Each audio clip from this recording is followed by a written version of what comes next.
4 वर्ष झालं झटक्याचा प्रॉब्लेम होता, पण मग आता इथं देवात येते तसं त्यांचा झटक्याचा प्रॉब्लेम पण गेला आणि घरात पण चांगले राहतात.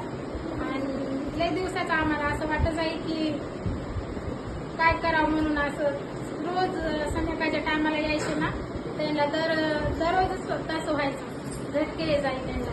काय लोक काय सांगते जाईल बाहेरला आहे, कोणी म्हण जाईल भूत लागलेला आहे, असे आम्हाला लय सांगायचे.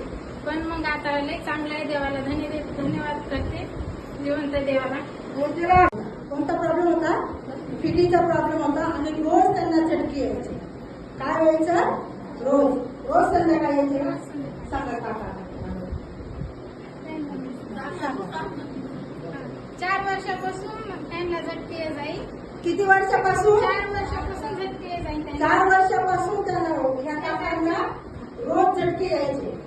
शेजारचे लोक म्हणायचे कोण बाहेरच आहे, कोणी म्हणायचं भूतच आहे. आम्ही लय देवा धर्मापाशी गेलो, परत बाबापाशी पण गेलो, सैरान बाबापाशी पण गेलो. आम्ही इथून गावाकडे वाया घरी जाईल, दर महिन्याला 10-15 हजार रुपये घेऊन जाईल, पण त्याच्यात काही फरकच नाही पडलं. पण माझ्या बहिणीनं सांगितलं, माझं पण पहिल्यापासून विश्वास होता, लग्नाच्या आधीपासून मी पण जाईल चर्चला. पण मग घरीचे मिस्टर म्हणायचे नको आपल्याला, आपले घरचे खेळायला कसं राहते, नको म्हणायचे जाऊ. म्हणून मी गेले नाही, पण मी देवाचंच करायचे. पण तरी पण मला आता वाटत आहे की देवाकडे जावं, मला देवाची अशी इच्छा होत आहे जावं म्हणून. तर देवाला धन्यवाद देते की चांगले केलं म्हणून, माझ्या घरामध्ये कुटुंबाला पण चांगला आशीर्वाद केला. हालेलुया. एवढ्या बाबांकडे फिरले, एवढ्या ठिकाणी फिरले, नवस केला, पण काही झालं नाही. आणि जेव्हा तिथे प्रार्थनेला आले तर परमेश्वरांनी त्यांच्या काकाच्या जीवनात कार्य केलं, परमेश्वरांनी त्यांना स्पर्श केला. आणि जेव्हा देवाने त्यांना स्पर्श केला तर आज त्या बंधनातून, फिटीच्या बंधनातून, आत्म्याच्या बंधनातून ते मुक्त झाले आहे. Hallelujah, hallelujah, hallelujah.